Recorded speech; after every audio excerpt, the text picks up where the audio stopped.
మీ ఎలాంటి వ్యాపార ప్రకటనలకైనా వెంటనే మా ఛానల్ సంప్రదించండి. ఓం సదాశివసమారంభాం వ్యాసశంకరమధ్యమాం అస్మదాచార్యపర్యంతాం వందే గురుపరంపరాం. జ్యోతిషాస్త్రాన్ని భావితరాల వారికి ప్రసాదించిన ఋషుల యొక్క పాదపద్మాలకి నమస్కారం చేసుకుంటూ, అలాగే నాకు ఈ జ్యోతిష విద్యను నేర్పిన గురువర్యులు జ్యోతిష బ్రహ్మ కీర్తిశేషులు శ్రీ ఈరంకి సూర్యనారాయణమూర్తి గారు, సూర్యశ్రీ దైవజ్ఞ గారి యొక్క పాదపద్మాలకి నమస్కారం చేసుకుంటూ, ఓం శ్రీ మహాగణాధిపతి నమః, శ్రీ గురుభ్యో నమః, హరి ఓం. వీక్షకులందరికీ నమస్కారం. డిసెంబర్ నెల 28వ తారీఖు లగాయతు జనవరి 3వ తారీఖు శనివారం వరకు ఉండేటువంటి గ్రహగతుల ఆధారంగా ద్వాదశ రాశుల వారికి ఈ వారం ఏ విధమైనటువంటి శుభాశుభ ఫలితాలు కలగబోతూ ఉన్నాయో ఈ కార్యక్రమం ద్వారా తెలుసుకుందాం. అందులో భాగంగా ఈ వారం ఉండేటువంటి గ్రహగతులను గమనిస్తే, ఈ వారంలో చతుర్గ్రహ కూటమి ధనురాశిలో ఏర్పడబోతూ ఉన్నది. ఈ చతుర్గ్రహ కూటమి ఒక ఎత్తు అనగా రవి, కుజ, శుక్ర, బుధ గ్రహాలు ధనురాశిలో కలవడం, అలాగే మీనరాశి యందు శనేశ్వరుడు, కుంభమందు రాహువు, సింహమందు కేతువు, మిథునమందు గురువు. చంద్రుడు ఈ వారంలో మీనము, మేషము, వృషభ రాశులు యందు సంచరించబోతూ ఉన్నారు. ఇటువంటి పరిస్థితుల్లో ద్వాదశ రాశుల వారికి ఏ విధమైనటువంటి ఫలితాలు కలగబోతున్నా తెలుసుకుందాం. అందులో భాగంగా మొదటిది మేషరాశి.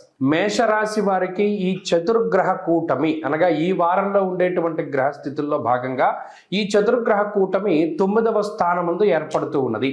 రవి, కుజ, శుక్ర, బుధ గ్రహాలు 9వ స్థానమందు కూడుతూ ఉండగా, రాహువు కొంత లాభస్థానమందు అనుకూలిస్తూ ఉన్నారు. చంద్రబలం లేదు, ఏలినాటి శని ఉన్నది, గురుబలం లేదు. అంటే ఆల్మోస్ట్ గ్రహస్థితిలో కొంత ప్రతికూలతలు ఎక్కువగా కనబడుతూ ఉన్నటువంటి తరుణంలో ఈ వారం మాత్రం కొంచెం జాగ్రత్తగా ఉండాలి మేషరాశి వారు. ఎందుకంటే ఇక్కడ 9వ స్థానం అనేటువంటిది పూర్వపుణ్యము, తండ్రి, భాగ్యము, పిత్రార్జితము వీటికి సంబంధించినటువంటి స్థానం. ఆ స్థానమందు పితృకారకుడు సూర్యుడితో పాటుగా మిగతా గ్రహాలు ప్రతికూలంగా ఉన్నప్పుడు అది కొంత ఈ పిత్రార్జితానికి సంబంధించినటువంటి వాటిపైన ఇంపాక్ట్ చూపెడుతుంది. ఒకటి, వంశపారంపర్యంగా వస్తున్నటువంటి వ్యాపారాలపైన, వంశపారంపర్యంగా చేస్తూ ఉన్నటువంటి వాటి మీద ఇంపాక్ట్ చూపెడుతుంది. రెండు, లేదు ఆర్థికంగా కొంత ఎక్కువ ధన వ్యయానికి కారణమవుతుంది. మరీ ముఖ్యంగా ఈ 28 నుండి 3వ తారీఖు మధ్యలో ఎక్కువ ధనాన్ని నష్టపోయేటువంటి విధంగా అవకాశాన్ని కల్పిస్తుంది. కాబట్టి ఆర్థికంగా చాలా జాగ్రత్తగా ఉండాలి ఈ వారంలో మేషరాశి వారు. అంటే ఈ వారంలో కొంత ఎక్కువ ఖర్చులు కనబడుతూ ఉన్నాయి.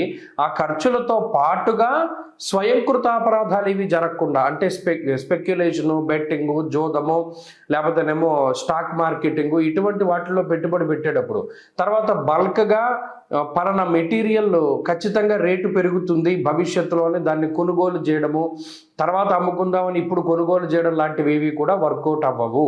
ఈ విషయాలన్నీ ప్రధానంగా గుర్తుపెట్టుకోండి. కాబట్టి ఏంటి అంటే మేషరాశి వారికి ఈ వారంలో ఆర్థికపరమైనటువంటి విషయాల పట్ల జాగ్రత్త అవసరం. ఒకటి. రెండు, సరే కొత్త సంవత్సరం కదా ఎక్కడికైనా వెళదాం అనుకుంటే ఆ ప్రయాణాలు ఇవి సాగవు, అవి కొంత ఇబ్బంది పెడతాయి. అంటే ఎవరితోనైనా కలిసి ప్రయాణం చేద్దాం అనుకున్న తీర్థయాత్రలు, దైవ దర్శనాలు ఇటువంటివన్నీ కూడా పోస్ట్పోన్ అవుతూ ఉండడం, లేదా అటువంటి వాటికి వెళ్ళలేకపోయేటువంటి పరిస్థితులు ఈ వారంలో కనబడుతున్నాయి. మిగతా ఉద్యోగ, వ్యాపార, వ్యవహారాది విషయాలన్నీ కూడా మధ్యస్థంగానే ఉన్నాయి. కొంత శ్రమ అనేటువంటిది కనబడుతూ ఉన్నది. మరీ ముఖ్యంగా శ్రమకి తగినటువంటి ప్రతిఫలం అనేటువంటిది ఈ వారంలో కూడా మధ్యస్థంగానే ఉంటుంది. ఈ వారంలో కొత్త సంవత్సరం ప్రారంభమవుతోంది కాబట్టి మరిన్ని శుభ ఫలితాలని పొందడానికి ఖచ్చితంగా ఈ రాశి వారు ఆంజనేయ స్వామికి సంబంధించినటువంటి ఆరాధన చేస్తూ ఉండడం చెప్పదగినటువంటి సూచన. ఈ వారంలో కలిసి వచ్చేటువంటి రోజు ఆదివారంగా చెప్పవచ్చును. అదృష్ట సంఖ్య 2, అదృష్ట వర్ణము లేత ఎరుపు రంగు. తదుపరి వృషభ రాశి.